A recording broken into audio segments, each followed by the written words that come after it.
मित्रों, जैसा हमको मालूम है कि मोदी सरकार के 11 वर्ष आज पूर्ण हुए हैं और संयोग से हरियाणा के भी आने वाले 5 महीने के बाद 11 वर्ष पूरे होंगे।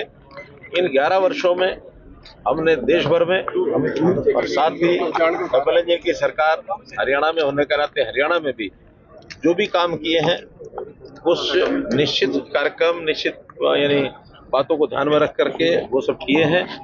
देश के अंदर व्यक्ति और परिवार ये भी खुशहाल हो, मजबूत हो, उसको शिक्षा मिले, उसको रोजगार मिले, इस नाते से बहुत सी योजनाएं चलाई हैं।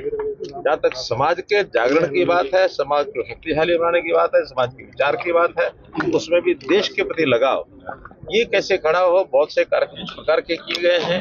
मोदी जी हमेशा कहते हैं कि इंडिया फर्स्ट और हमेशा लोगों को देश के साथ जोड़ने का काम करते हैं। जैसे विकसित भारत की यात्रा भी उन्होंने कोने कोने में देश के गांव-गांव में उन्होंने भेजी ताकि लोगों को पता लगे कि अपने देश को हमको 2047 तक विकसित करना है। इसी प्रकार देश की सुरक्षा और देश का एक जो मजबूत इरादा अपनी समस्याओं के साथ लड़ने के लिए देश में लोगों का जज्बा खड़ा हो, चाहे वो आतंकवाद के खिलाफ हो, चाहे नक्सलवाद के खिलाफ हो।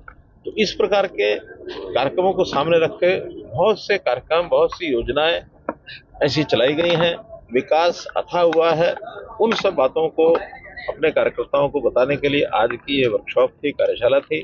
इस बात को सब नीचे कार्यकर्ताओं तक और नीचे जनता के लोगों तक पहुंचाएं। ऐसे ही हरियाणा में कितनी ही योजनाएं हमने चलाई हैं समाज के भले के लिए। हमने भ्रष्टाचार मुक्त पारदर्शी शासन हमेशा दिया है और समाज के अंदर जागरूक पैदा करने के लिए हमेशा सेमिनार किए हैं, महापुरुषों की जयंतियां मनाई हैं, सामाजिक स्तर ऊंचा उठे, हरियाणा के लोग एक होकर सोचें, हरियाणा की प्रगति के लिए सोचें और किसी प्रकार की सामाजिक या लोगों को कठिनाई ना आए। हर काम उसी योजना को लेकर होता है। तो ऐसे मुख्य रूप से वो सारे विषय लोगों के सामने रखे गए। सर, राहुल गांधी ने आरोप लगाए हैं चुनाव आयोग पर और बीजेपी पर महाराष्ट्र चुनाव को लेकर, जो विधानसभा चुनाव हुए थे, और ये भी कहा है कि बिहार चुनाव जो आने वाले हैं उसमें भी यही पैटर्न रहेगा। देखिए, नाच न जाने आंगन टेढ़ा। अब उनको काम तो करना आता नहीं है। कैसे पार्टियां चलाई जाती हैं, कैसे चुनाव लड़े जाते हैं, कैसे लोगों को अपने साथ जोड़ा जाता है, इस प्रकार का कार्यक्रम किसी प्रकार का उनके पास नहीं है। और जब मिलता कुछ नहीं है तो उसके बाद यही होता है कि अपनी थाली को छोड़ करके दूसरे की थाली में देखना शुरू करते हैं। तो ऐसा उनका सोच का जो प्रकार है वो बहुत दयनीय है। बहुत तरस आता है कि बिना किसी तथ्यों के इल्जाम लगाने का उन्होंने जो सिस्टम खड़ा कर रखा है और लोग भी उनको जान चुके हैं कि उनके किसी भी कथन का लोगों पर असर नहीं जाता है, इसलिए उनके विचारों के ऊपर किसी प्रकार का कोई महत्व देने की संगठन को लेकर तेज कर दी है। कल कुरुक्षेत्र में भी मीटिंग हुई, करनाल में भी होगी, खुद चंडीगढ़ आए और 3 घोड़ों की बात करते हैं, एक लंगड़ा घोड़ा, एक शादी वाला घोड़ा और एक रेस वाला घोड़ा।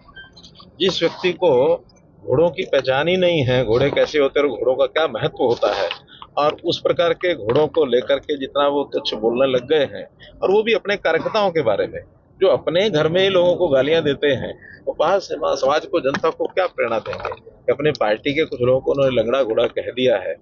अब ये विषय पार्टी में इस ढंग से कहना चाहिए, इसके बहुत प्रकार हैं, लेकिन अब इसके बारे में कुछ नहीं कह सकता। तो उनके पार्टी के लोगों का मत है क्या अभियान तेज कर दिया, लेकिन रिजल्ट क्या निकलेगा उसके बाद ही पता लगेगा। तो रिजल्ट निकलने की हर कोई उम्मीद रखता है, हम भी उम्मीद रखते हैं कि हाँ किसी तरीके से उनकी पार्टी खड़ी हो जाए। मैंने तो पीछे भी कहा था कि उनको न करना आता हो तो हमारे जैसे एडवाइजर रख लें, हम उनकी पार्टी खड़ी करा देंगे। कार्यकर्ता किसी भी लेवल तक पहुंच सकता है, जा सकता है। हम बहुत सामान्य घर के लोग जब इस समय तक यहाँ तक पहुंचे हैं, पार्टी ने या कार्यकर्ताओं ने सोच समझ के किया है। नरेंद्र मोदी जी बहुत सामान्य व्यक्ति, सामान्य कार्यकर्ता उस नाते देश के प्रधानमंत्री बन सकते हैं। ये और कहीं देखने को नहीं मिलेगा, कहीं नहीं हो सकता। और आखिर तो पार्टी में हर 3 साल के बाद ये पुनर्गठन होता है पार्टी का, निश्चित रूप से होगा, कुछ दिनों में हो जाएगा।